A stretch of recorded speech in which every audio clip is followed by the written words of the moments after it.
Muy bien, excelente. Sí me escuchan todos, ¿verdad? ¿Se escucha bien mi audio? Sí, sí se escucha. Muchas gracias. Bueno, muchas gracias a todos los asistentes. El día de hoy vamos a tener nuestro webinar en el mes de septiembre. Vamos a tener, contamos con la participación de Benjamín Naranjo, que él es geógrafo por la UNAM, especialista en temas de información geográfica y jefe del área de geografía y estadística de Coperes. Nos trae ahorita el webinar de introducción a la geoinformática, la programación al servicio del planeta. Les quiero dar una serie de instrucciones el día de hoy. Nuestro ponente va a estar exponiendo este tema. Si tienen alguna duda entre el proceso, pueden hacerlo mediante el chat, o si en caso de que Benjamín quisiera interactuar con ustedes haciéndoles preguntas, pueden hacerlo mediante el chat. Les pido por favor que mantengan su micrófono apagado. Al final de esta sesión estaremos teniendo un espacio de preguntas y respuestas en donde ya Benjamín les estará indicando si activen su audio o pueden hacer sus preguntas mediante el chat. El día de hoy es un día muy especial porque no solamente tenemos la participación de Benjamín, que nos estará apoyando con este webinar, sino porque también es nuestro primer aniversario como comunidad aquí en Coahuila. Entonces, para nosotros es una fecha muy especial y muchísimas gracias. Quiero agradecer a todos los asistentes por estar aquí ahorita presentes. Y bueno, te voy a ceder a ti la palabra, Benjamín, para que empieces con el tema. Ok, muchísimas gracias, Ale. Bueno, pues primero buenas tardes a todos. Soy Benjamín Naranjo, soy geógrafo por ya recuerdo la presentación, ya la hizo mi compañera Alejandra. Me especializo principalmente en lo que es manejo de sistemas de información geográfica y en diferentes aspectos de geografía, no solamente en geografía, principalmente manejo de recursos naturales y en cuestiones como gestión básicamente de investigación, de cuestiones estadísticas, en manejo de cartografía especialmente. Entonces, con todo esto, a lo largo de todo este tiempo nos hemos dado cuenta que hay muy poca presencia a veces de personas que estén participando dentro de esta área de la ciencia que es la geoinformática. Por ende, cuando me dieron la invitación para hacer este webinar, consideré pertinente realizar una introducción a la geoinformática, principalmente para dar como una pequeña entrada a todos los que están entrando no solamente en el área de programación, sino también en el área de geografía, en el área de matemáticas, de un campo que es extremadamente amplio y que al menos en América Latina y en México en especial también hay muy poca gente que se dedique a todas estas áreas. Entonces, con todo esto en mente, pues también este pequeño webinar, ¿no? Vamos a ver lo que son 4 cosas importantes. Un momento que anda aquí. Muy bien, tenemos 4 temas a tratar. Primero vamos a hablar un poco de qué es la geoinformática. Vamos a tratar sobre los pilares de la geoinformática y a las aplicaciones y el campo de desarrollo que hay de la geoinformática, y al final vamos a tener una ronda de preguntas sobre el tema, ¿ok? Bueno, primero, no sé si están familiarizados, pero hay un concepto que es la geoinformática, que realmente es un concepto sí que es relativamente nuevo dentro de toda la ciencia geográfica y la ciencia computacional. Básicamente la geoinformática. No sé si alguien de ustedes ha escuchado anteriormente este concepto o que no va a decir si está familiarizado con él en el chat, por favor, con gusto. No sé si hay alguien aquí en el chat. Si no, pues vamos a dejarlo todo claro ahorita. Con gusto vamos a tener qué es. Bueno, para los que no están familiarizados con el tema, vamos a definir qué es geoinformática. La geoinformática, primero, es una ciencia interdisciplinaria. O sea, es una combinación de varias ciencias, de varias teorías, de varias temáticas que nos permiten, que mediante la integración de sus propios conocimientos, nos permite usar las ciencias de la información para poder resolver problemas geográficos. Tenemos 2 elementos clave, ¿no? Que es un problema que ocurre en un espacio territorial, sea cual sea, que tenga una expresión en el espacio. Y a partir de ahí, para poder entenderlo, explicar sus orígenes, explicar cómo se puede llegar a resolver inclusive, podemos usar diferentes herramientas, diferentes cosas que vienen desde las ciencias de la información, desde otras ciencias, para poder clarificar toda la, ¿cómo se llama? Toda la problemática y así poder llegar a una solución. ¿Qué ciencias mezcla? Tenemos ciencias de la información, toda la cuestión de programación, toda la cuestión de bases de datos, información georreferenciada, generación de imágenes satelitales, etcétera. La programación, que es la que nos permite, pues se puede decir que automatizar toda la información que tenemos, las matemáticas esenciales, la cartografía, la ingeniería, la geografía, las ciencias de la Tierra. Tenemos muchos elementos básicos que nos permiten poder integrarlos todos en uno solo y así finalmente lograr llegar a lo que es la solución de problemas a partir de lo que es la geoinformática. ¿Cuál es el fin último de la geoinformática? Es lograr poder explicar problemas y fenómenos que ocurren en un territorio mediante el uso de herramientas tecnológicas. La geografía es una ciencia muy antigua, es una ciencia que ha sido desarrollada desde los griegos. Y llega un punto a lo que es más o menos a mediados del siglo XX, lo que es los años 50, en donde incluso llega un debate epistemológico de lo que es la geografía, de qué tenemos que hacer en geografía, de qué, hacia dónde tenemos que avanzar. Surgen unas cuestiones como la geografía cuantitativa y surgen otras cuestiones como la geografía crítica, diferentes ramas de la geografía con diferentes perspectivas de cómo solucionar problemas. No es así hasta mediados de la década de los 70 que finalmente tenemos herramientas informáticas, principalmente gracias al lanzamiento de satélites de Estados Unidos, de observación meteorológica, de observación, inclusive de espionaje, que nos permitieron contar con información que antes no podíamos tener, ya sea por la falta de accesibilidad, porque no había población en un lugar, porque la información era difícil de medir. Entonces, al final, la gente, los informadores de, por ejemplo, NASA principalmente, y de otros espacios del gobierno de Estados Unidos, no tenían la idea de qué hacer con tanta información. Ahí es donde la geografía da un nuevo ojo, una nueva visión sobre qué hacer, sobre que tenemos nuevas formas de obtener información, nuevas formas de medir, nuevas formas de observar nuevas cosas del mundo que a veces no conocíamos, y esto dio el nacimiento de esta ciencia. La geoinformática realmente está muy en boga actualmente a nivel mundial, principalmente en los países desarrollados. No sé cuántos de ustedes usan Google Maps, usan Waze, usan The Weather Channel para saber la temperatura. No sé ustedes qué herramientas usan ustedes diariamente con cartografía, ¿no? Lo que quieran comentar ahí en el chat, pueden comentarlo.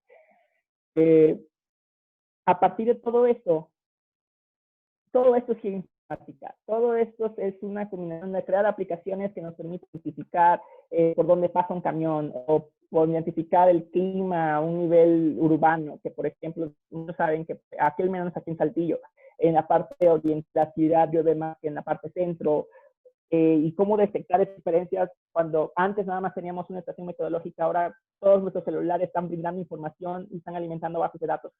Todos estos análisis, toda esa gran información que tenemos es informática. Y el poderla representar y el poderla acercar a la población, ya sea en una aplicación, ya sea en un mapa, en una animación, ya estamos realizando esta informática. Pero para realizar esa informática no es una labor de una sola persona. Dado que, como vimos, como ya expliqué, es una ciencia interdisciplinaria. La geoinformática requiere de muchas personas para poder realizar pues cualquier análisis. Cualquier resultado es necesario un equipo de muchas áreas, de muchas características para poder llegar a lo que es el fin de la geoinformática, que es el poder explicar los problemas que ocurren en un territorio, en un espacio.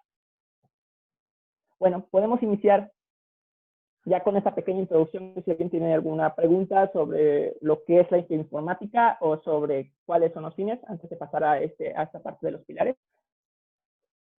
Con gusto también pueden alzar la mano ahí en la aplicación y se enciende el micrófono y escuchamos.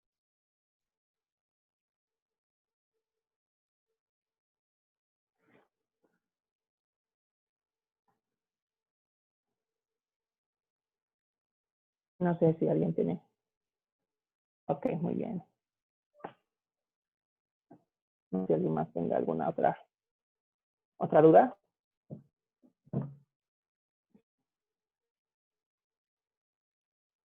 Bien. Bueno, vamos a darle un momentito más para ver si alguien más tiene alguna pregunta por escrito o que quiera alzar la mano y hable.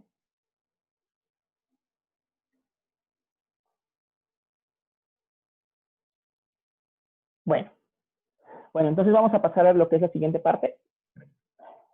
La geoinformática, como ya comenté anteriormente, es una ciencia multidisciplinaria. Entonces requerimos básicamente de tener 4 pilares muy claros. Claro, se puede tener más pilares, pero los 4 pilares básicos, esenciales para tener la geoinformática son la geografía, las matemáticas, la programación y la cartografía. Cada uno aporta de diferente forma a todo lo que es el proceso de desarrollar a partir de la geoinformática, y cada uno tiene sus particularidades. Yo como tal, yo soy geógrafo, entonces pues sí que mi fuerte es la primera columna, que es la geografía. Pero también gracias a mi especialidad también me estoy especializando en lo que es la siguiente columna, que es la cartografía. Aquí, pues sí, lo voy a admitir francamente, las matemáticas y la programación no es mi fuerte, pero aún así tengo nociones básicas, porque una cosa es entender lo que está pasando en el territorio y otra cosa es llevarlo a la máquina para poderlo explicar, para poder modelar el fenómeno, poder entender el fenómeno. Entonces aquí es importante, como digo, el trabajo en equipo en esta área, pues es importante comprender. Entonces vamos a empezar a hablar de cada uno de los pilares, ¿ok? Primer pilar, la geografía. No podemos hablar de geoinformática sin la geografía. Está en su primera sílaba, geo, entonces es básico. Para los que no están familiarizados con el tema de geografía, la geografía básicamente, y en corto, sin entrar a muchas discusiones complicadas, porque dentro de la geografía tenemos hasta discusiones para poder definir qué somos, qué estudiamos. La geografía es básicamente el estudio de la relación sociedad-naturaleza. Es ver cómo nosotros modificamos el ambiente, cómo el ser humano modifica el ambiente y cómo el medio ambiente también condiciona se puede decir que con ciertos elementos de las actividades que hace el ser humano en él. Sabemos que no todos los lugares sirven para minería, no todos los lugares hay agua, no todos los lugares tenemos suelos fértiles para cultivar, no todos los lugares podemos crear una ciudad desde cero. Entonces, ahí vemos, por ejemplo, que hay ciertas cosas que el ser humano no puede hacer debido a que la naturaleza le delimita el hacerlo. Y si bien hemos roto muchas barreras de ello, pues todavía tenemos muchos limitantes. Pero también nosotros nos relacionamos con la naturaleza, nosotros extraemos recursos, nosotros modificamos el clima, nosotros cazamos animales, cultivamos, creamos ciudades en medio, creamos presas, desviamos ríos. Entonces, todos esos elementos es lo que hace la geografía, pues básicamente lo que permite el segundo punto, que es lo que da los problemas que la geoinformática busca responder. La geografía es la que básicamente te dice, esto es lo que ocurre en ese espacio, así nos relacionamos aquí, así así estamos modificando el ambiente y así una sociedad se comporta gracias a lo que hay en el ambiente. Entonces, con todo esto, la geoinformática puede tomar una problemática. Cualquier problemática que tenga una repercusión en todo el espacio y que involucre una relación de la sociedad con su espacio, con su naturaleza, ya es de competencia de la geoinformática. Tenemos 2 grandes ramas de la geografía física, que se encarga de todos los aspectos naturales del planeta, clima, agua, suelo, animales, todos esos elementos naturales, que no necesitan del ser humano para intervenir y para que se genere. Y tenemos a la geografía humana, que básicamente son todos esos aspectos dentro del ser humano que impacta en la naturaleza. La geografía económica, la geografía del turismo, cuánta población, la demografía. Tenemos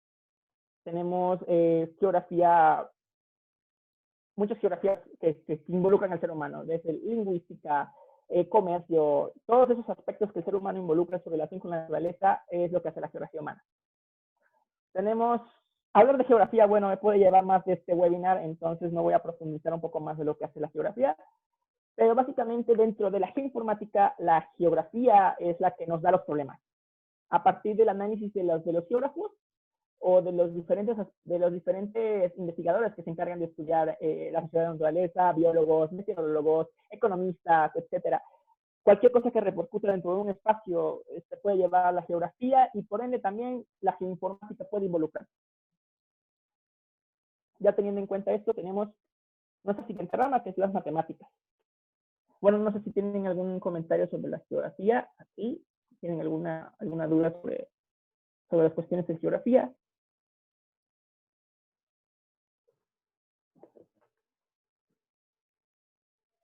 No sé si tienen nada, pueden escribirla con todo gusto. Muy bien, pues todo bien de momento. Muy bien.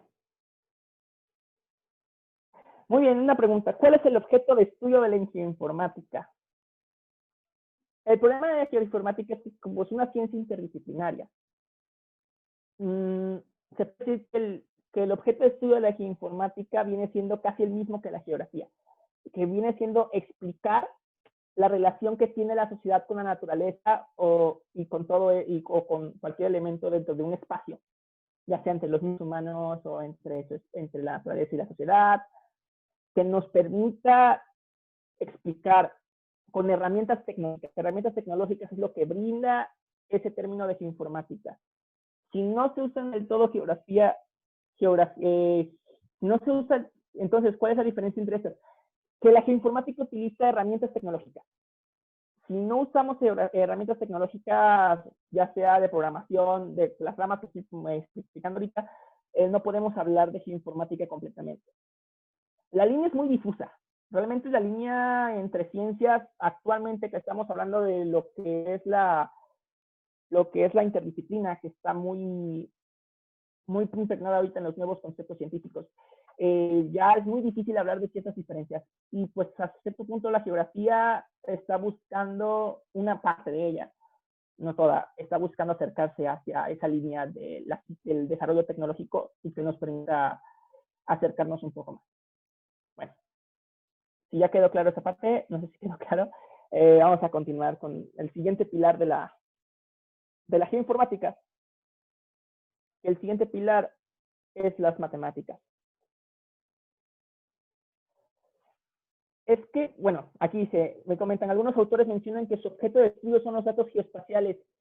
Sí, o sea, es que cualquier elemento que hay dentro de la naturaleza, de la geografía, se puede llevar a ser un dato, ya sea un dato cuantitativo o un dato cualitativo, si es localizable, ya sea en punto, en línea, en forma, en polígono, hasta en formato 3D, es un dato espacial, un dato geoespacial. Si se puede ubicar en el espacio, es geoespacial.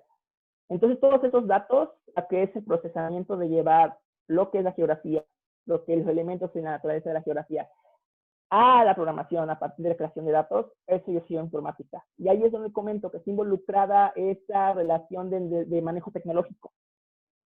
Si no usamos esas herramientas tecnológicas para llevar la realidad hacia la computación, entonces no podemos hablar de geoinformática. No sé si ya queda un poco más claro. Bueno, entonces, bueno, prosigo con la siguiente parte. Muy bien. Entonces, prosigo con la siguiente parte. Entonces, tenemos la siguiente rama de la geoinformática, más que ramas, más bien el pilar, el otro pilar del cual la geoinformática se sostiene son las matemáticas. Sabemos que las matemáticas son muy amplias. Tenemos, por ejemplo, la geometría y la trigonometría. Dentro de la geoinformática es importante estos conocimientos de trigonometría y geometría, porque es lo que nos permite desde el principio poder transformar nuestro espacio, que es tridimensional, que es un geoide, llevarlo a algo plano, ya sea la pantalla de tu computadora, ya sea una hoja de papel, etc. Toda esa transformación tiene sus fórmulas matemáticas, principalmente basadas en geometría y trigonometría. Entonces, eso nos lleva a lo que son las proyecciones cartográficas, a los manejos de sistemas de coordenadas, para poder llevar lo que habíamos comentado, esos datos geoespaciales, poderlos ubicar dentro del espacio. Si no tenemos esa base de geometría, de trigonometría, llevarlo pues, al espacio. Es necesario poder tener esa representación. Hablar igual de proyecciones cartográficas nos llevaría hasta un semestre completo de curso, entonces no vamos a profundizar tanto en eso, pero sí es importante tener esa idea de que vivimos en un espacio geométrico, buscamos pasar algo 3D a algo 2D, entonces la geometría y la trigonometría esférica, entre muchos aspectos, son clave para poder llevar, para poder generar todos estos datos geoespaciales. Otro concepto clave, algo simple dentro de las matemáticas, pero también es muy importante, es el álgebra de mapas. Dentro de la geoinformática tenemos algo llamado álgebra de mapas, que es la suma, resta, multiplicación, división de datos que están en un espacio. Principalmente se utilizan elementos raster. Los elementos raster son imágenes satelitales, fotografías, cosas que se manejan por píxeles. Y cada píxel guarda un número, una información, un dato. Esa información, ese número, las fotografías satelitales manejan desde 3 capas, porque básicamente una imagen satelital toma una fotografía, pero se la divide en varias capas, en colores rojos, azul y verde principalmente, pero también toma infrarrojo, ultravioleta y diferentes tipos del espectro electromagnético, de lo que nosotros vemos y no vemos. Entonces, con todas estas cámaras podemos, bueno, creo que se escucha algún micrófono, no sé si pueden verlo, que tenga algún micrófono. Muchas gracias. Entonces, tenemos tenemos las fotografías satelitales y esas tienen diferentes capas, pueden tener desde mínimo 4 hasta 100 diferentes capas con 100 diferentes datos en cada píxel. Entonces, para poder realizar diferentes elementos, distinguir humedad de suelo, distinguir presencia de agua, distinguir qué es un bosque, entre muchos otros elementos, hacemos álgebra de mapas, sumar o restar diferentes valores del ancho de banda, y esto nos permite llevar a calcular índices de contaminación, de temperatura, detectar climas, entre muchos otros elementos. Inclusive también nos puede ayudar a hacer censos. Hay un dato muy curioso que la Secretaría de Hacienda de Grecia quería poner un nuevo impuesto sobre la construcción en las diferentes ciudades de Grecia. Y para poderlo aumentaba tu predial, se puede decir, si contabas una alberca. Pero no todas las personas declaraban que tenían una alberca en sus casas. Entonces, una solución geoinformática que ellos desarrollaron fue que con imágenes satelitales pudieron identificar cuántas casas tienen alberca a partir de las fotografías satelitales. Y a partir de ahí ya podían ubicar sus casas, ubicar sus direcciones y que sus recibos de Hacienda digan, es que cuentas con una alberca y aquí está la fotografía, tengo las pruebas de que tú tienes una alberca. Entonces, eso se calcula con álgebra de mapas. Entonces, son cuestiones útiles la álgebra de mapas. Otra cuestión de matemáticas muy vital que se utiliza es el cálculo integral diferencial, ecuaciones diferenciales principalmente. En cuestiones, bueno, no sé si muchos manejan cálculo. El cálculo es básicamente el estudio de cambios dentro de una variable. Realmente no estoy familiarizado con el cálculo. Pero el cálculo, lo que es la generación de ecuaciones diferenciales, todos esos aspectos, nos puede llevar a lo que son modelados, cambios estructurales, cambios en relieve, de cambios, por ejemplo, inundaciones. Todos esos modelados se requieren a veces de cálculo para poder ejemplificar y poder generar soluciones dentro de la geoinformática. Y otra parte dentro de las matemáticas es la estadística. Con la estadística podemos establecer relaciones, ya sea promedios de uso de suelo, promedios de ingresos, medias, modas, desviaciones estándar. Todas esas cuestiones, índices, todas esas cuestiones estadísticas son clave para poder también comprender un poco más de las condiciones que tenemos en un espacio. Sin lo que es la estadística, pues tampoco pueden representarse esos elementos que nos puede llevar a la geoinformática a poder dar soluciones dentro de lo que es su ciencia, ¿no? Entonces, básicamente, esos son como que 4 ácidos básicos de matemáticas. Las matemáticas, como sabemos, son muy, muy amplias y eso nos puede dar diferentes soluciones. Por eso también es importante no solamente tener conocimientos de matemáticas, sino contar con personas que dentro del equipo nos puedan iluminar, se puede decir, con diferentes aspectos de la de las matemáticas para poder llevar soluciones a un espacio, ¿no? No sé si alguien tiene alguna duda, pregunta sobre este pilar de la geoinformática.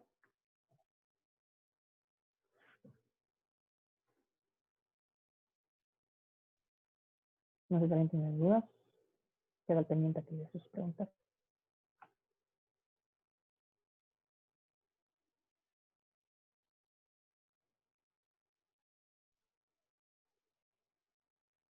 No sé si alguien más tiene preguntas, ¿no? Muy bien. Bueno, pues entonces continuamos a la siguiente parte. El siguiente pilar, que es uno de los que básicamente es lo que hace la geoinformática, la geoinformática es la programación. Toda la cuestión de tratamiento informático que podemos tener dentro de lo que es la ciencia geográfica, es lo que nos permite que la geografía deje de ser geografía y ya hablemos de geoinformática. ¿Qué hace la programación dentro de la geoinformática? El primer punto clave es el desarrollar y potencializar tanto herramientas como geoprocesos. Primero hay que aclarar qué es geoproceso. Un geoproceso es cualquier secuencia de pasos que nos permite llevar a la creación de datos geoespaciales. Como vimos, las matemáticas y la geografía, pues primero son los primeros dos pilares porque básicamente es lo que nos sienta tanto la ubicación de los lugares como poderlo cuantificar, llevarlo a un dato. Ya con estos diferentes datos, se puede decir que jugar a crear diferentes elementos, lo que hablé de álgebra de mapas, por ejemplo, que nos puede llevar a crear procesos que nos permiten llevar a datos geoespaciales. Entonces aquí, ¿podemos desarrollarlos desde cero? Sí, se pueden desarrollar desde cero. Muchos de esos programas se desarrollan desde cero cuando no se tienen. Otra cosa es potencializarlos.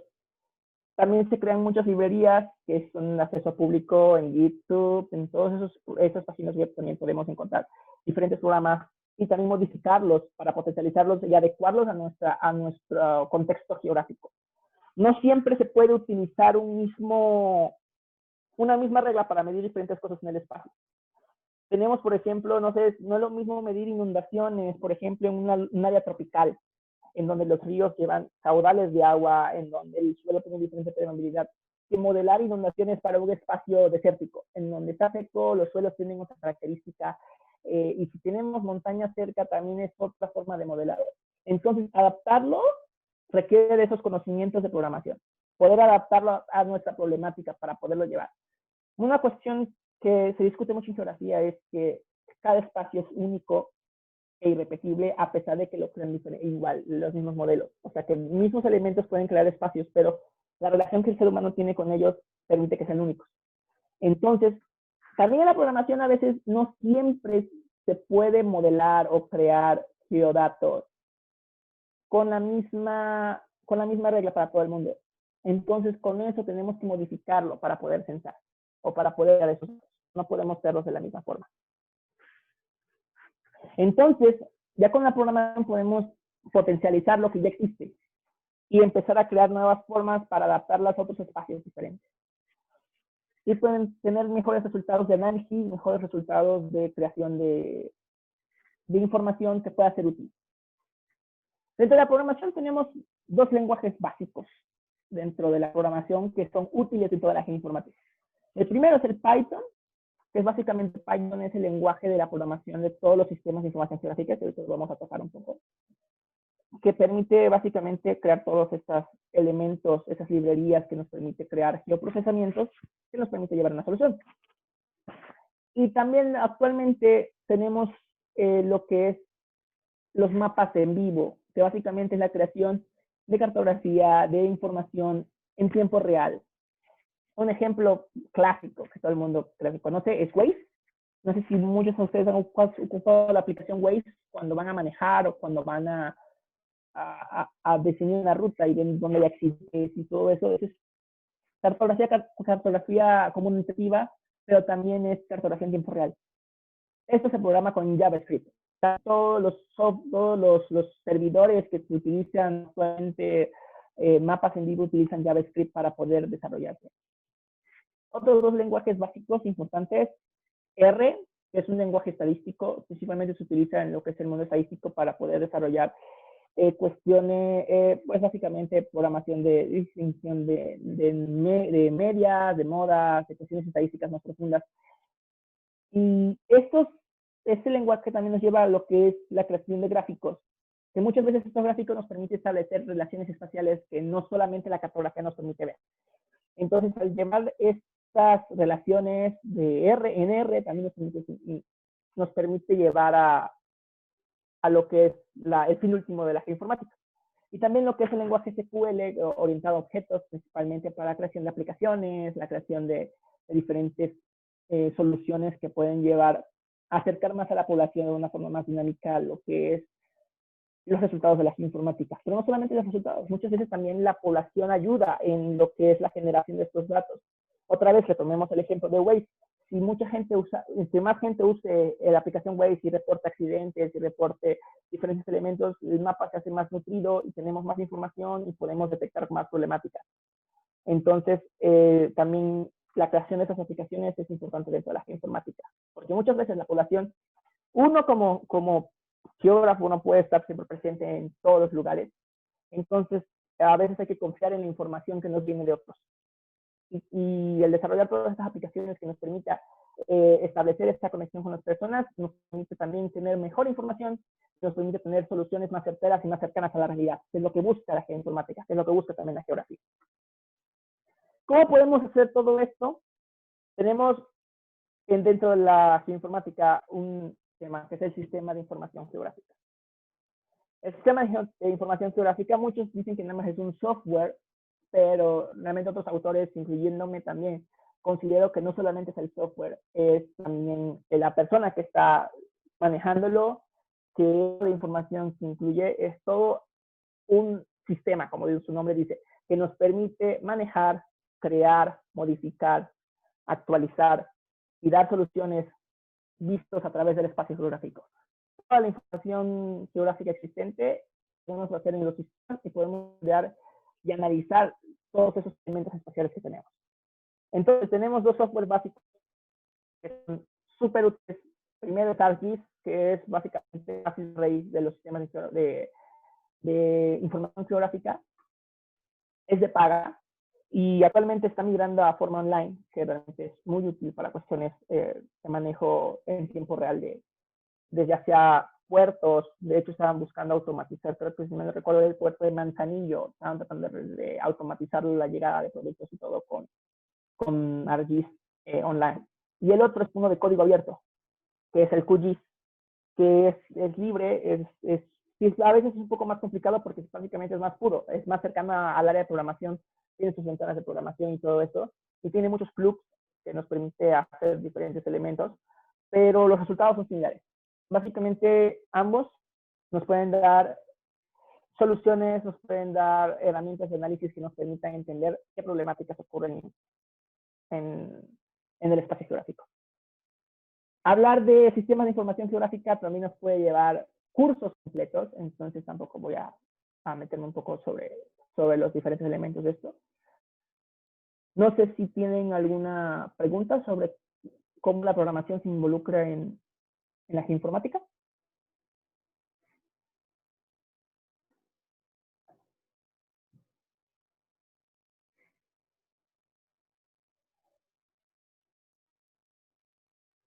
No sé si tienen alguna duda. Sí.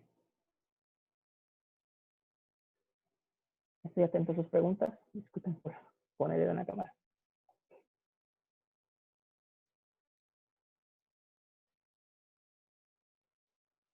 Muy bien, todo perfecto y claro. Bueno, pues continuemos entonces. Ahora, ok, aquí tengo un pequeño detalle con la presentación, no sé qué pasó, pero bueno. La cartografía. Básicamente es una de las herramientas, lo que nos permite visualizar el problema dentro del espacio. La Asociación Internacional de Cartografía lo define como la disciplina relacionada con la concepción, producción, diseminación y estudio de los mapas. Su creación es muy elaborada, un mapa no se puede elaborar tan fácilmente. porque se requiere de datos, se requiere de imágenes, se requiere de matemáticas, como ya lo vimos, para crear la proyección en donde vamos a pasar la esfera, el plano, entre muchos otros elementos. Un mapa, muchos dicen, que yo hice un mapa, pero es que un mapa no es solamente tuyo. Un mapa es de muchas personas, es de las personas que buscaron la información, las personas que recorrieron el espacio para poderlo crear, las personas que hizo el levantamiento en GPS, el que tomó la fotografía satelital, el que lo geoprocesó antes de para poderlo vaciar en el sistema de información geográfica. Entonces, hacer un mapa no es un trabajo de una sola persona. Y la cartografía es un trabajo igual muy colaborativo. ¿Qué busca la cartografía? Busca representar los hechos y o fenómenos espaciales. ¿Qué es un hecho espacial? Un hecho espacial es cualquier elemento que existe en el espacio y que es tangible, que lo podemos ver a simple vista. Un río, un volcán, una montaña, la costa, son elementos tangibles que existen y que podemos ver y que están representados en un mapa. Una ciudad, una casa, etc. Ahora, un fenómeno es un elemento ya temporal. Ese ya es un elemento que ocurre en un cierto momento, que ocurre en un cierto lugar solamente y que tiene sus cualidades particulares y que también tiene repercusiones en el espacio. Un fenómeno espacial, la migración de las personas, que es temporal, no todo el tiempo las personas están migrando al mismo lugar con las mismas situaciones. Un huracán, el comercio, asesinatos, entre muchos otros elementos, son fenómenos que ocurren en el espacio, son fenómenos espacial. Buscamos representar estos hechos y estos fenómenos. Muchas veces estos hechos, más que hechos, los fenómenos, muchas veces no son a simple vista, no son percibibles al ojo humano o con una simple investigación. Ahí es donde entra la geoinformática. La geoinformática está buscando poder crear todos estos fenómenos espaciales, poder identificar aquellos elementos, aquellos fenómenos que se nos puede pasar a la simple vista.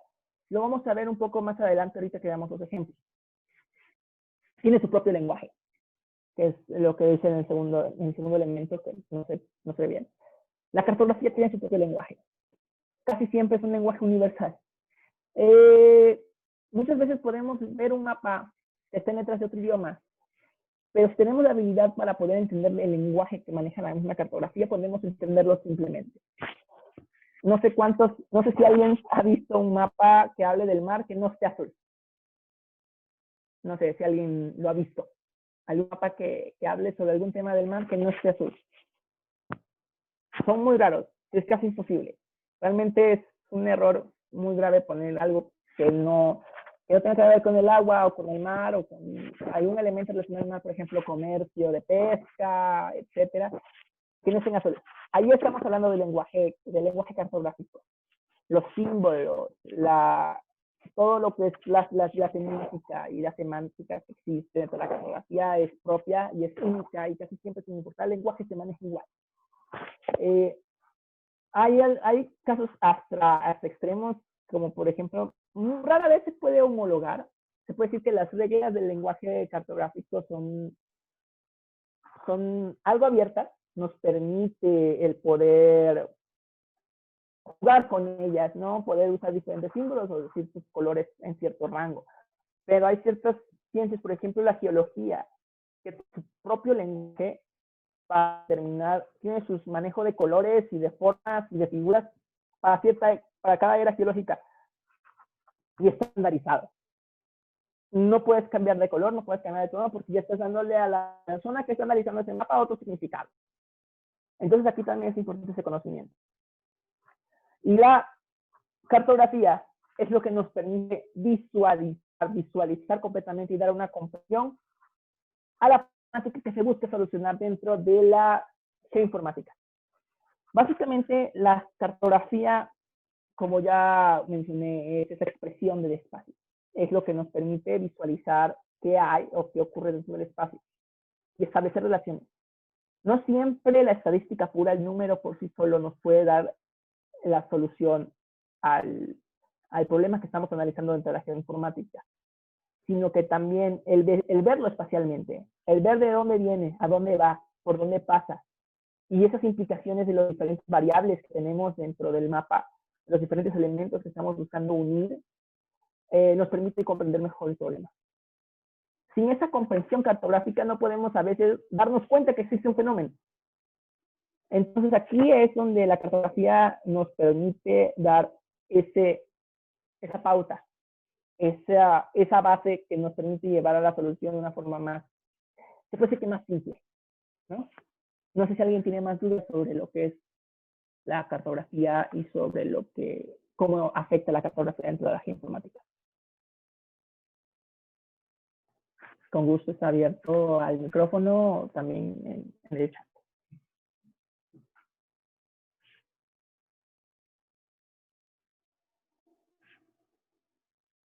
Todo bien, amigo, muy bien. Ok, bueno.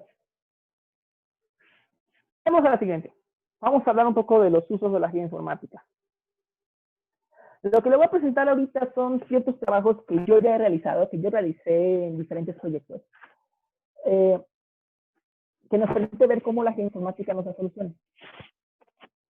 Esto que estoy mostrando ahorita en pantalla es una serie de mapas de un mismo sitio. Aquí esta consultoría que me encargó ese trabajo me había solicitado el poder identificar posibles sitios con un potencial de contaminación ambiental debido a derrames petroleros y manejo de diferentes materiales que se utilizan en la perforación petrolera.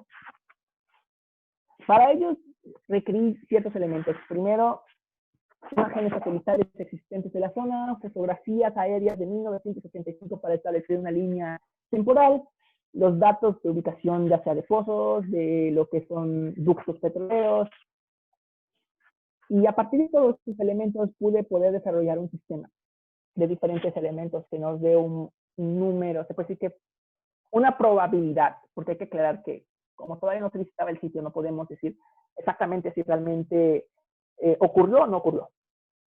Tenemos una probabilidad alta, media o baja de existencia del sitio. Es en Tabasco. Les voy a mostrar aquí a ver si puedo darles más zoom. A ver. Tenemos el primer mapa aquí. Muy bien. Este primer mapa está desarrollado a partir de una imagen satelital. Es de un índice de velocidad que nos permite identificar qué tanta clorofila no existe dentro de un espacio. Ese lugar es un espacio bien claro. Podemos ver tonos verdes aquí. A ver si puedo. El mouse que se me pierde. Aquí está. Podemos ver tonos verdes aquí claramente, son áreas con una fuerte clorofila.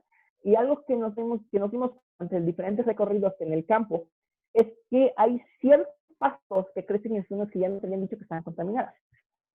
Aquí tenemos, por ejemplo, este índice y nos podemos percatar que en donde está el punto rojo tenemos un tono verde un poco, a veces un poco desconcertante con lo que existe alrededor, el cual se potencializa en el mapa número 2. Tenemos el mapa número 2 y este mapa nos muestra otro índice en donde eliminamos, se puede decir que tratamos de modificar la capa atmosférica, porque la capa atmosférica también nos refleja luz. Entonces eso nos permite ver a 5 veces todo lo que existe dentro del espacio.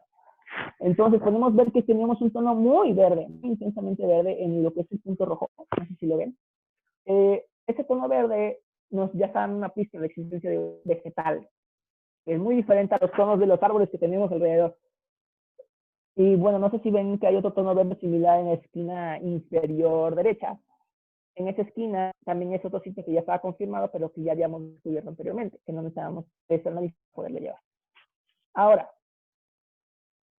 el mapa 3 nos muestra básicamente presencia de agua. Muchos de estos sitios, a veces cuando no tienen el pasto, tienen presencia de agua. Están inundados estos sitios porque son cosas de hasta 3 o 4 metros de profundidad, en donde se vaciaron materiales y pues a veces estaban inundados. Entonces esa es otra pista que nos daba. Aquí, como vemos, realmente no está tan inundado. Entre el tono azul, blanco nos indica humedad, mayor presencia de humedad, y entre más café es menor presencia de humedad. Los árboles, pues, no tienen humedad en las hojas directamente sobre la hoja, que nos permite identificar una fotografía satelital. Estas son fotografías satelitales. Entonces, por eso sí tengo un café muy profundo, porque es el que absorbe. Entonces, por ejemplo, vemos aquí en la parte sur unos puntos azules. Y esos puntos azules es porque ahí habían estanques de pesca propia de las mismas personas que viven ahí. Entonces esos los tuvimos que rescatar también. Pero pues no, ahí en ese punto pues no fue tan grave. No encontramos presencia de agua. Ahora, vamos al mapa número 4. El mapa número 4 es lo que nosotros llamamos una clasificación supervisada. La clasificación supervisada lo que hace es que uno ya conoce qué es un elemento, lo podemos ver a simple vista cuál es un camino. Por ejemplo, aquí estamos en el mapa 7, podemos ver la fotografía al natural, como lo veríamos desde el aire. Podemos distinguir qué son caminos, qué son casas. Entonces, tomamos los datos promedio de lo que son lo que hay en cada una de las capas de la imagen satelital. Estamos hablando que esta imagen satelital tenía 4 capas: roja, verde, azul e infrarroja. Y ya con esto podemos detectar qué elementos son. Y una máquina te puede ir diciendo, esto es un árbol, esto es un pantano, esto es un pastizal, esto son casas, construcciones.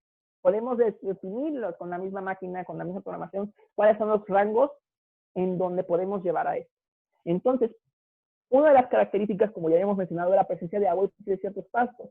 Pero esos pastos no tienen más zonas que son pantanosas, que no tienen presencia de agua. Entonces, podemos ver claramente en el mapa 4.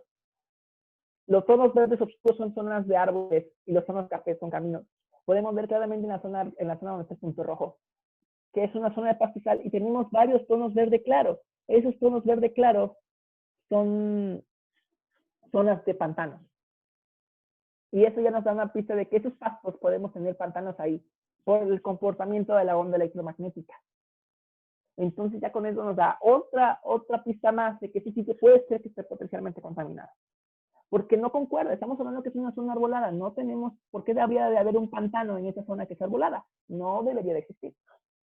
Ahora, el mapa 5, ese se va a ver más pixeleado, porque es un detalle de una fotografía aérea tomada en 1985. Una de las cosas que también se hacen dentro de la geografía es que tenemos fotografías aéreas y usamos un aparato que se llama estereoscopio, que nos permite crear con dos fotografías un efecto óptico que nos permite ver en 3D una superficie, ver irregularidades. Las particularidades de esos sitios es que están completamente planos, pero con el aparato, el efecto óptico, podemos ver la irregularidad de los árboles. Entonces, pues en la imagen aérea de 1985, pude detectar que existe esa área plana, que puede ser ya sea un pozo que no concuerda con las zonas arboladas que la imagen no nos puede ver. Realmente esa imagen es más como referencia porque este efecto solamente se puede ver en físico. También se puede ver en digital, pero se requiere cierto equipo para poderlo hacer. El mapa número 6, podemos ver los datos que nos dio la empresa que estaba buscando estos sitios. Principalmente tenemos que tener un elemento que nos permite identificar qué es el foco de la contaminación. En este caso, la existencia de un pozo petrolero o la existencia de ductos que nos lleven a un derrame. Entonces, normalmente como el petróleo es algo espeso, es algo que no fluye tan rápidamente en espacios que no son acuáticos, se puede decir que en espacios secos, por su espesura, por su textura, se distribuye de una forma lenta. Entonces, a partir del posible sitio, establecimos el círculo rojo, el círculo azul que se ve en el mapa. Está a una distancia de unos 150 metros desde el centro del sitio contaminado. Y ahí podemos encontrar ciertos elementos que nos pueden decir, ahí está el posible foco. Aquí tenemos el símbolo que tenemos arriba, que dice el golpe, este es el pozo petrolero y la línea es el ducto petrolero. Tenemos elementos que pueden ser esenciales para identificar la contaminación. Entonces ya con estos 6 factores que tenemos aquí, en el mapa 7, además hay un mapa de referencia, que es el mapa que ubica el contexto actual del sitio, que hay casos y experimentos, que también nos puede llevar a visualizar, por ejemplo, el riesgo de afectación a la tecnología. Ya con todos estos elementos, ya podemos decir que tenemos un nivel medio alto de contaminación, de que hay potencial de que en ese sitio exista contaminación, porque tenemos todas las variables que cuando fuimos primeramente a otros sitios que ya nos dijeron que estaban contaminados, están, ¿cómo se llama? Estaban ahí presentes. Entonces, cuando fuimos a ese sitio y tomamos las muestras de suelo, encontramos presencia de hidrocarburos ligeros y pesados en la parte baja del suelo. Entonces ahí encontramos la solución, ahí encontramos que la informática y todos esos elementos nos permitieron llevar a descubrir un sitio contaminado. No sé si tienen alguna duda sobre esto. O algún comentario, no sé. Lo que sea.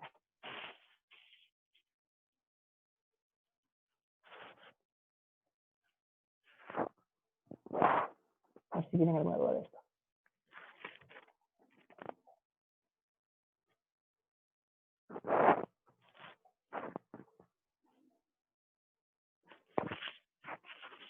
¿Quieren hacer un comentario?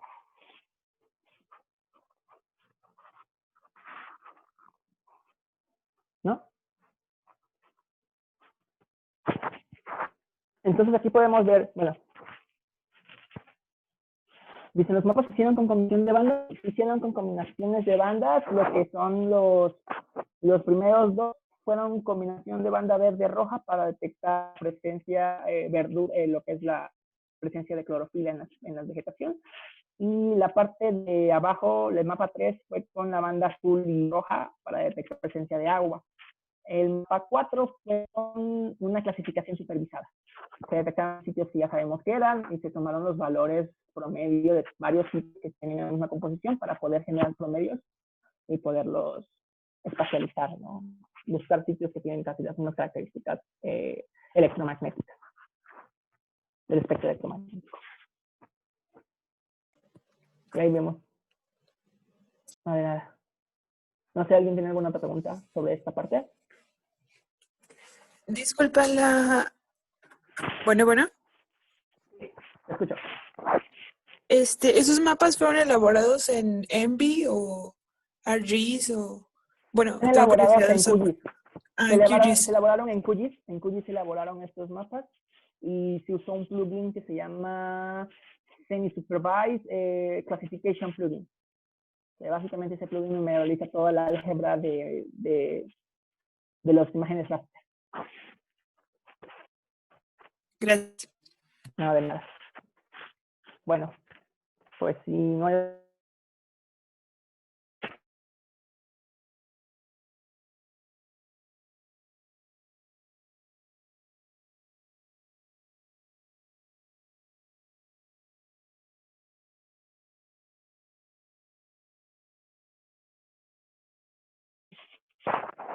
Aquí estamos georreferenciados.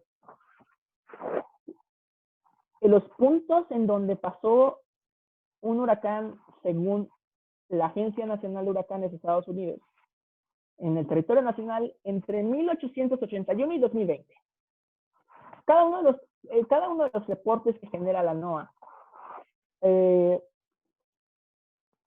georreferencia cada uno de los puntos de donde se ocurrió el huracán. Y estas notificaciones se hacen cada 4 o 6 horas, dependiendo de la intensidad del huracán. Entonces, cada 4 horas me va diciendo dónde está el centro del huracán. Estos son todos los huracanes que pasaron en el territorio nacional en 140 años. Tenemos un total de 51,000 puntos. Poquitos. 51,000 puntos. Y queremos analizar qué zonas de riesgo hay en el país de paso de huracanes. Que sabemos que tienen zonas de frecuencia que llegan los huracanes más frecuentemente. Se vienen con esto. La única información que tenemos es esta. Cada uno de los puntos, claro, estamos hablando que la base de datos, cada uno de los puntos, si bien tenemos su coordenada X, también tenemos su información, por ejemplo, de cuál es el nombre del huracán, la intensidad, la presión barométrica, etc. Podemos hacer muchas cosas. Pero aquí lo que nos importa es saber el riesgo de que nos ocurra que pase un huracán en alguna zona. Como tiene el tiempo de hora y tiene una clave única cada uno de los puntos al huracán que se hace referencia, podemos unirlas. Y podemos crear las rutas, los tracks, como podemos ver en el siguiente mapa. Así se cambia, ahí está. Todas esas líneas son un total de como 1,600 huracanes que han pasado por territorio nacional y sus mares en todo este periodo de tiempo de 140 años. Nos puede visualizar un poco más o menos qué zonas hay muchos huracanes. Podemos ver el Golfo claramente, el Pacífico claramente, pero aún así no tenemos, son tantas las líneas que no nos permite realizar un análisis más profundo de lo que queremos. Ahora, yo agarro mi QGIS, agarro mi software, mi sistema de información geográfica, programo a Python y le pido, primero que me tome el espacio de datos que tengo, cuáles son las coordenadas extremas, y me cree una base de área de análisis. Con esa área de análisis, yo creo que en esa área me la divida por zonas, por pequeños sectores, para poder hacer un mejor análisis. Y después llamo a la otra capa y pido que me cuente por cada zona que yo dividí ese espacio, ¿cuántas líneas pasan por esos espacios? Eso nos llevó a este mapa. Este es un mapa de huracanes en México entre 1881 y 2020. Dividí mi zona en hexágonos. Normalmente el hexágono es una forma muy buena para poder realizar análisis. De hecho, en urbanismo se utiliza mucho el hexágono. Y a pesar, por ejemplo, pudimos ver el mapa anterior, que tenemos muchas líneas rojas en el Golfo. Aún así, el Golfo no tiene tantos números de huracanes como el Pacífico. Con el mismo zoom, y podemos darle otro elemento, por ejemplo. Ahí se ve, no sé si se ve un poco, pero podemos ver aquí en estas zonas cómo hay hexágonos elevados y hexágonos más planos. Esos hexágonos elevados también los puedo programar con el mismo QGIS, con el mismo software, con el mismo Python, para que me dé una altura en una, se llama visualización 2.5D. O sea, no es ni 3D, es nada más una proyección. Y esa altura es el número de huracanes. Nosotros podemos ver, por ejemplo, que hay zonas rojas. Por ejemplo, vemos que el huracanes es 21, 38, que hay zonas donde hay menos, zonas donde hay más. De hecho, uno de los mayores récords a nivel mundial es la isla Clarion en las Islas Revillagigedo, aquí en México. En todos los años que tenemos registros, son todos esos años, 140 años, han pasado 38 huracanes por la isla Clarion, directamente. O sea, que su ojo ha pasado directamente. Pocos sitios a nivel mundial tienen ese récord. ¿Y cómo podemos visualizarlo? Tenemos todas las herramientas, tenemos la programación para poder crear mapas como estos, ¿no? Y podemos ver, por ejemplo, que si bien la península de Yucatán, como lo escuchamos casi todos los años en las noticias, tenemos huracanes que golpean directamente. Tenemos ciertas zonas en el país también que tenemos de huracanes. Podemos ver Baja California Sur, podemos ver la costa de Jalisco y de Colima. Casi toda Colima es susceptible a huracanes directamente, o sea, que pasen directamente su ojo en territorio de Coahuila, de Colima. Y Tamaulipas, por ejemplo, también, lo que es la zona de Tampico, también es una zona que pasan mucho más huracanes que en toda la costa del Golfo. Entonces, todos estos análisis no los podemos generar si no tenemos la generación de datos, que por ejemplo estos son datos acumulados por 140 años por un departamento de Estados Unidos. No podemos tenerlos sin el desarrollador del software, sin muchas cosas más. Entonces tenemos estos elementos. Un último ejemplo. Este mapa es muy interesante. No sé, hay una pregunta que se los hago mucho a mis estudiantes, principalmente doy clases en secundaria también, a mis estudiantes en secundaria. Y les digo, ¿se han preguntado por qué un OXXO está donde está y no está en otro lugar? Es una pregunta muy interesante. No sé si se han preguntado a alguno de ustedes por qué ciertas tiendas, ciertos elementos están en ese lugar y no están en otro. Bueno, pues aquí podemos un poco relación a esto, ¿no? Aquí tenemos las 281 tiendas OXXO que tenemos en la ciudad de Saltillo. Cada puntito es una tienda que está en la ciudad, pero no sé si se han preguntado, no si han ido en el 8 caminando y se preguntan, oye, no me queda un OXXO cerca. Sí, hay una cerca, está como aquí a la vuelta, o se dicen cosas así. Ahora, yo quiero poner un OXXO. ¿Dónde lo pongo para no tener esta competencia con otros? Hay a veces que hay OXXOs que están unos enfrente de otros, que están frente a otros, que es flojero cruzar la calle, pero bueno, tiene su lógica. Hay un caso de un OXXO que está en la ciudad de Villahermosa, que yo provengo, que hay uno enfrente del otro, en contraesquina. Pero ¿por qué están ahí? Porque uno atiende a un centro comercial que está al lado y el que está enfrente atiende a la escuela que está atrás. Y como son chicos de secundaria y de todos, no son cruzar esa avenida porque es una avenida grande y peligrosa. Entonces, tenemos esas competencias. Ahí eso se puede distinguir con eso. Pero ahora, por ejemplo, una de las reglas normalmente de Oxxo para expandirse también es que Oxxo, yo qué sé, pues Oxxo tenga más de 10 minutos caminando.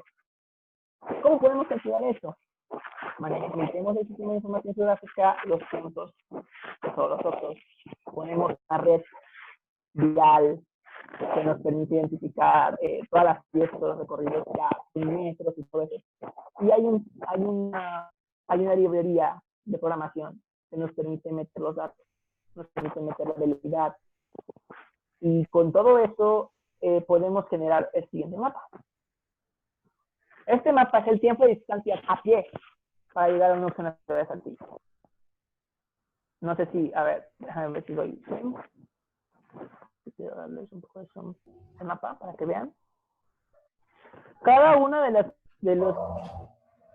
líneas, aquí vemos el centro de la ciudad.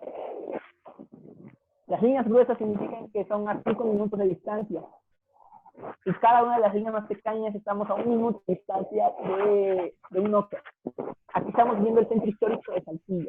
Estamos hablando que casi todo el centro histórico de Saltillo no estamos ni a 5 minutos caminando de un Oxxo. A eso tenemos la cantidad de Oxxos. Tenemos pocas zonas de la ciudad que está a más de 10 minutos caminando. Casi toda la ciudad, avenidas importantes, podemos ver que tenemos Oxxos en casi toda la ciudad. O sea, el fondo amarillo son los límites de la ciudad, los límites de la urbana. Podemos ver que nuestra distancia caminando es muy poco los espacios que tenemos sin un Oxxo cerca. No sé si te has preguntado algo así, ¿no? Son preguntas a veces que surgen y a veces muchas empresas toman en consideración esto para decidir a dónde poner su próxima tienda. Y estamos hablando que Oxxo buscaba el año pasado abrir 8 tiendas, una tienda Oxxo en todo el país cada 8 horas. Entonces, detrás de Oxxo y detrás de cada uno de los negocios, Walmart, Liverpool, cualquier tienda departamental que tenga un alto impacto y una alta penetración, principalmente usa esas herramientas para decidir a dónde ir. No solamente en cuestiones de distancia, cuestiones de ingresos económicos, entre otros, una zona de factibilidad que nos permite poder ver más a fondo qué tenemos aquí. No sé si tienen alguna pregunta sobre eso.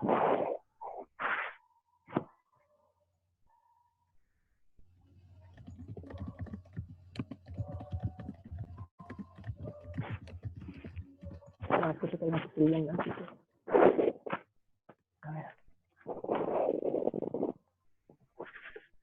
¿Eso es parte del geomarketing o eso es diferente? Sí, eso es parte del geomarketing. O sea, ya lo que es el geomarketing de cómo penetrar las empresas, básicamente, podemos decir que el geomarketing es una rama de la geoinformática, especializada en el desarrollo comercial de las empresas para poderse definir y establecerse, utilizando herramientas tecnológicas. Básicamente podemos decir que el geomarketing es eso, es una rama de la geoinformática. Que tomando todos los datos y visualizando los distintos herramientas tecnológicas, podemos definir dónde colocar un negocio, dónde poner una valla publicitaria o dónde aventar volantes. O sea, eso ha llegado, ¿no? Bueno, ya para ir concluyendo un poco. Tenemos áreas, la geoinformática está en casi todo. A ver, tienen una pregunta. ¿Cuánto tiempo lleva realizar uno de estos análisis? Bueno, es una pregunta muy complicada porque tenemos, por ejemplo, que primero levantar la información. No es fácil. No sé si se han preguntado cuánto tiempo se tarda un censo de población y vivienda a realizarse en todo el país. Son casi 2 meses. De levantamiento de información, aclaración. Levantamiento de información, que es visitar, recorrer los lugares, indicar, marcar un GPS y ir llenando la información para poder tener los datos. Y ahí viene el geoprocesamiento, el poder manejar toda la información y todo esto para poderlo llevar. A partir de ahí viene la creación de la cartografía. Dependiendo de cómo tengas tus capas y todo eso, te puede llevar desde un día hasta semanas. A mí me pasó trabajando hace unas semanas en unos modelados hidráulicos de inundaciones para la ciudad de Saltillo. Y esos modelados, un modelado, antes de pasar al análisis, solamente el modelado me llevaba 48 horas sin que mi computadora se apagara para poder realizar el modelado. Y ya a partir de ahí, ya el análisis, bueno, dependiendo, ¿quieres un análisis muy somero o quieres muy profundo? Todo depende del número de variables que quieres hacer, etc. Entonces, como un mapa desde cero, desde el levantamiento de información, se puede llevar una semana, 2 semanas, se puede llevar meses o inclusive años de información. Por ejemplo, el mapa de huracanes que les mostré son 140 años de levantamiento de información. Entonces, bueno, está hablando que realizar uno de estos análisis puede llevar desde muy poco tiempo a muchísimos años. No sé si queda clara la pregunta o si tienen alguna otra pregunta. Para ir cerrando ahorita antes de pasar a una ronda final de preguntas. Bueno, mientras tanto, la geoinformática. Tenemos muchísimos campos. Como vimos en los 3 ejemplos, vimos cuestiones ambientales, cuestiones de contaminación, podemos ver cuestiones de urbanismo, ordenamiento territorial, cuánta gente, etcétera, comercio, lo que vimos de geomarketing, turismo, poder ver, por ejemplo, qué tanto impacto tiene un espacio en el turismo, de dónde vienen todas las personas que nos visitan, si tiene un impacto, si es un sitio turístico solamente a nivel nacional o de nivel internacional, dependiendo de dónde vienen todas las personas.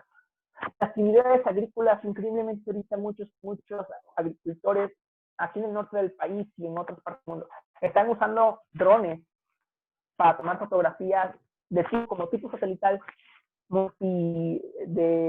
multiespectrales para poder hacer análisis de sus campos y poder identificar qué zonas están mejor regadas, qué zonas están mal regadas, cómo está el verdor de sus hojas y ya están los frutos maduros para cosechar.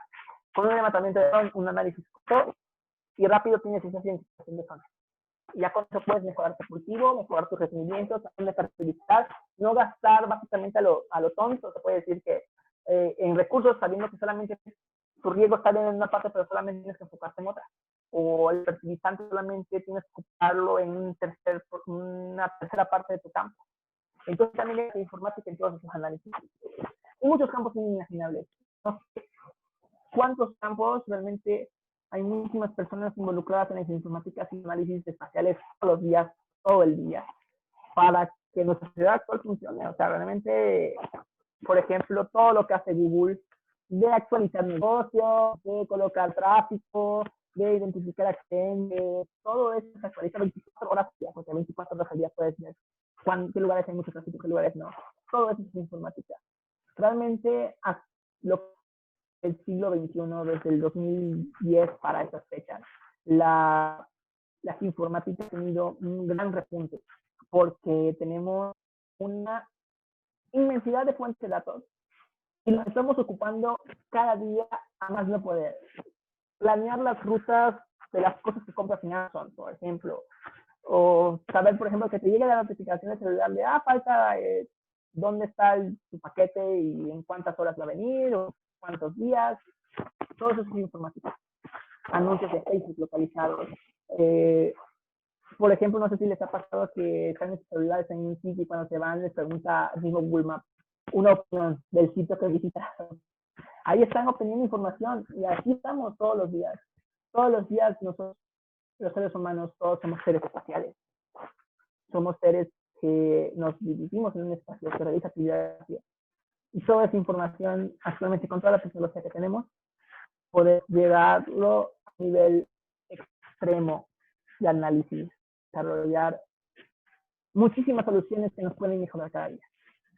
Bueno, pues todo esto yo creo que concluyó de la geoinformática. Podemos ver que tenemos un gran potencial en la geoinformática y podemos darnos cuenta que es un campo en donde necesitamos gente, en donde tenemos muchísimo potencial en muchísimas ciencias y que todos nos podemos estar a desarrollarlo. Bueno, pues muchas gracias y ahorita estamos abiertos a preguntas que tengan generales del tema. Creo que te acaba de llegar una. Me pregunta, me parece muy interesante, ¿crees que estos análisis se pueden realizar para la recreación histórica? Sí, Increíblemente, una de las cosas que se ha beneficiado muchísimo la geoinformática también es para los aspectos históricos. Hay unas cuestiones que, por ejemplo, se ha usado mucho en la geografía histórica. El poder el poder llevar los mapas físicos a otros, a digitalizarlos y georreferenciarlos. Ver, por ejemplo, cuestiones como cambios en ruta de ríos, en flujo de ríos, zonas, crecimiento urbano, qué tanto crecimiento urbano se ha generado. Muchas veces muchos de los problemas actuales se deben a una mala gestión y se requiere de esa historia para poderlo desarrollar. Por ejemplo, hay una parte fácil, la Ciudad de México, todo el crecimiento urbano que ha tenido la Ciudad de México, y si lo empalmamos con zonas de inundaciones y vemos un mapa del antiguo lago de Texcoco, podemos darnos cuenta que se inunda. No, son cosas muy básicas en sitios históricos, recreación histórica de cómo eran los espacios anteriormente usados. Increíblemente también hasta las pinturas de José María Velázquez, un paisajista mexicano del siglo XIX, que utilizó para poder recrear estos espacios. Se ha buscado el lugar en muchas pinturas de José María Velázquez de México para poder ver cambios y poder hacer análisis con visiones en visiones evidentes que podemos lapar, incluyendo la altura, la altitud de los sitios, que podemos poder identificar cambios especiales y problemáticas con una pintura. O sea, realmente cuestiones históricas también se pueden aceptar, tienen igual mucho potencial ahí, y bueno, hay muchas cosas que se pueden hacer dentro de la historia. Pregunta, ¿cómo los lenguajes de programación como Python colaboran para el análisis? Mira, básicamente lo que buscamos en el análisis en los lenguajes de programación nos automatice muchas cosas. Entonces, podemos, por ejemplo, ese mapa, precisamente ese mapa del Oxo. Y esos mapas se pueden hacer a mano, sin programación. Pero imagínate tomar primero un mapa más, ya tu capa de puntos, y a partir de ahí, con una regla, vas midiendo, ¿cómo se llama? Cada una de las calles para calcular la distancia. Uno sabe que uno camina en promedio 5 kilómetros por hora, entonces a partir de ahí calculas cuánto camina una persona en un minuto, que son como 83.9 metros, y a partir de ahí vas midiendo 89.9 metros. Entonces vas poniendo los puntos y vas generando esto. ¿Cuántas horas, hombre, te vas a tardar en hacer esto? Ahora, la programación. Agarramos los lenguajes de programación, Python con sus reglas, porque básicamente Python también tiene tiene unos pilares, se puede decir que tiene su protocolo, de que busca que sea bello su lenguaje, que sea claro, entre muchas cosas. Permite que sea un lenguaje que sea fácil de entender para aquellos que no estudiaron de lleno la programación, como por ejemplo yo soy geógrafo de carrera, yo no estudié programación. Entonces, con un lenguaje simple, sencillo, podemos acercarnos un poco más a lograr hacer que la programación nos ayude a ahorrar todo ese tiempo, hombre. Y este mapa lo hice hoy, así de fácil. Ya tenía los datos listos y la programación me llevó, mientras hacía otras cosas, de otros trabajos de mi empleo, 1 hora. En un mapa que si lo hubiera hecho el método antiguo en los años 70, este mapa me iba a llevar fácil, no sé, un mes tal vez. Entonces ahí es donde los lenguajes colaboran para eso. Ahora, para el análisis, no es tan fuerte. Al menos con Python. Con R sí nos permite. Python es más como para visualizar todos estos resultados. Ya a partir con la visualización, ya con nosotros mismos podemos hacer el análisis.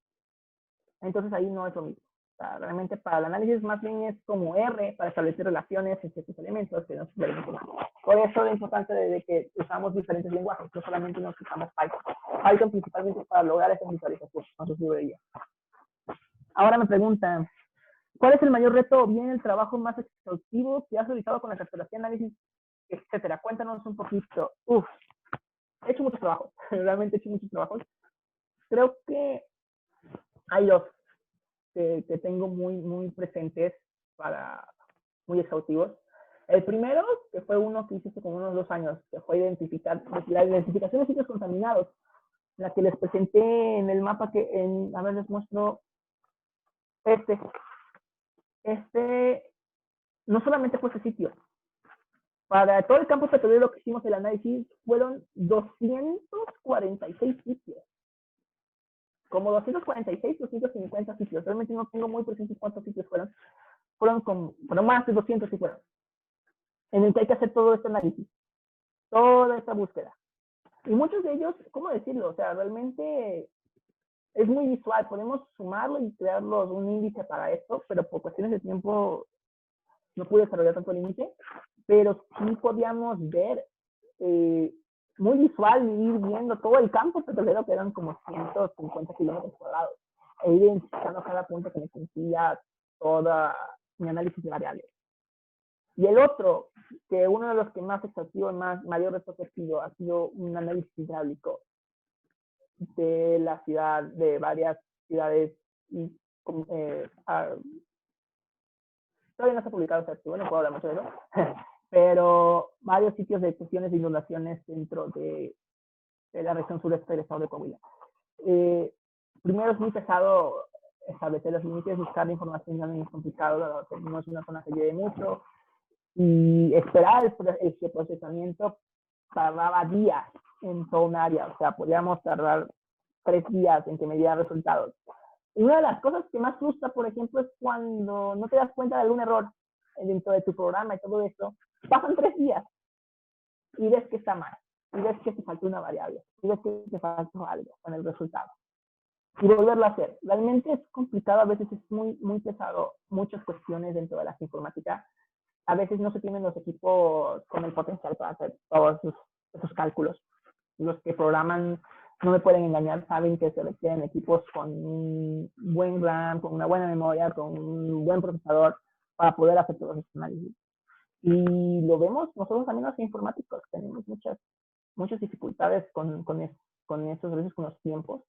Y cuando vemos a ver, cometimos un error y no funciona, no sirve, y ya perdiste 3 días de trabajo. Entonces, sí, o sea, realmente hay muchos retos dentro de la informática. No sé si hay más retos que nos pueden enfrentar en el futuro. Yo sé que los va a haber. Entonces, pues, estamos. ¿Alguna otra pregunta antes de terminar esto? ¿Qué lenguaje recomiendas para comenzar?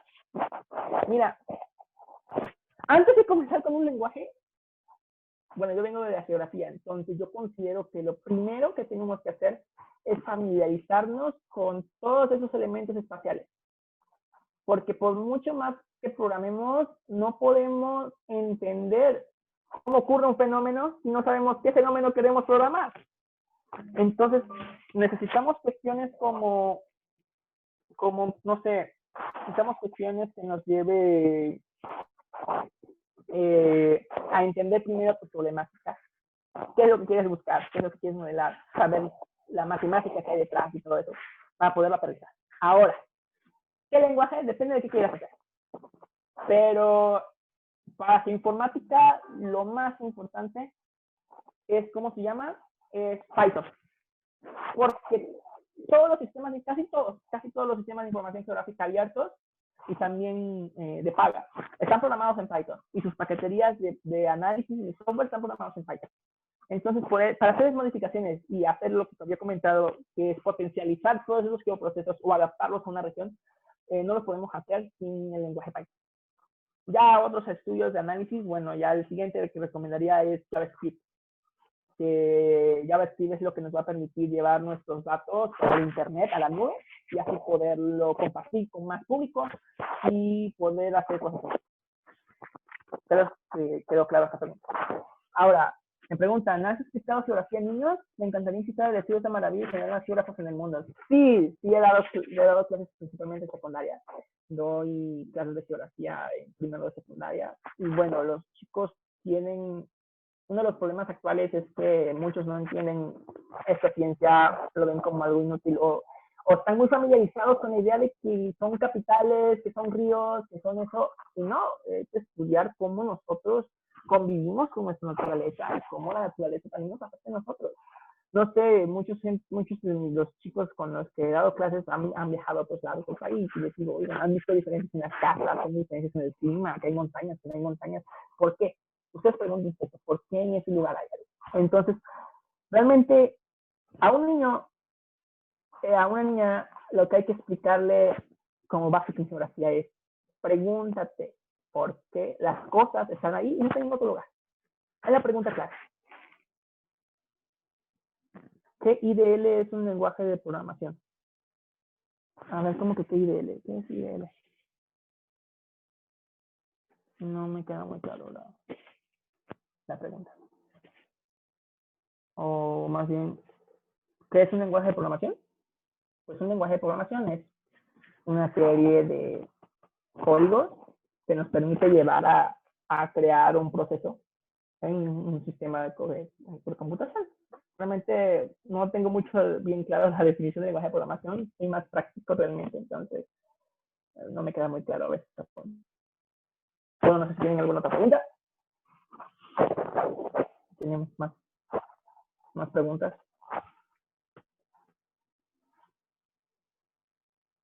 No sé si hay más preguntas. Disculpen.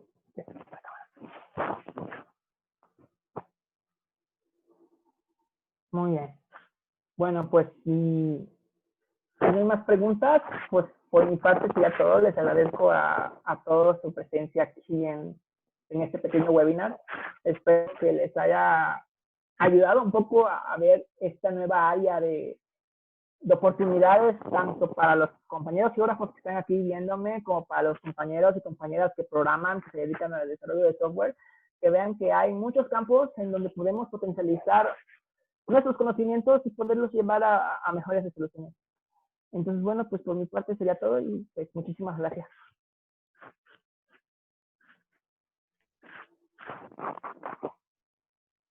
No sé, Alejandra, si quieres decir algo más.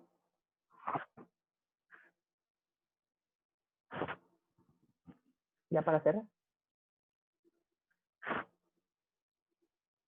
No, gracias igual por todo.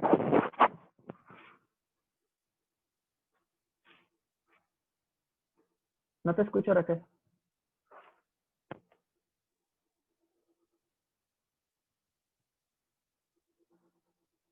Ok. No, igual, saludos, Rubén, hasta el Colegio de Geografía, orgullosamente UNAM, igual, geógrafo de la UNAM.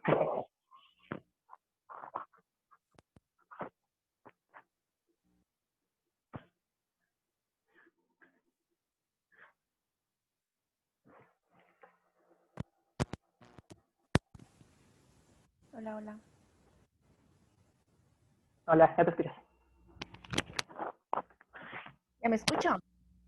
Sí. Oye, Benjamín, que estoy encantada. Qué maravilla. Muchísimas gracias por darte el tiempo. No sabes cómo también me están poniendo mis amigos en WhatsApp y en Facebook. Qué interesante fue la plática y sobre todo el darnos cuenta, ¿no? De que, oye, pues está pasando grandes cambios que nosotros como quiera no tenemos en cuenta. ¿Por qué? Porque existe todavía mucha de estos, pues vaya, webinars, información, conferencias, pero muchísimas gracias por darte el tiempo, por hacernos ese clic para interesarnos sobre todo en la geografía. Por eso estaba muy interesada en saber si habíamos ya explicado a niños, porque sería excelente. Y muchísimas gracias por compartirnos tu experiencia, tus conocimientos y sobre todo por pasar el aniversario con nosotros en Women in Data Science. No, muchísimas gracias igual por la invitación, se agradece mucho igual este espacio. Yo realmente igual estoy muy comprometido con difundir en todo las cuestiones tanto geográficas, de ciencias sociales en general también, para poder no solamente tener más personas involucradas, sino que todos podemos participar en esto, ¿no? Y yo creo que es importante, ¿no? Y la verdad, te agradece el espacio, te agradece muchísimo el hecho de que me hayas invitado a este aniversario y que podamos haber compartido un poco de lo que hago y de lo que todos podemos poder llegar a hacer. Claro, sobre todo. Bueno, y yo creo que concuerdo con todos los demás. Fue excelente la conferencia. Muchísimas felicidades. ¡Wow! Quedé encantada. Qué bueno, me Sin más alegra que decir, mucho, quedé Raquel. encantada. Me alegro mucho. Gracias, Benjamín. No, de que, bueno, muchísimas gracias a todos. También los que estuvieron aquí pendientes. Y bueno, chicos, vamos a seguir con el evento. Vamos a pausar 5 minutos y regresamos para la siguiente actividad, ¿vale?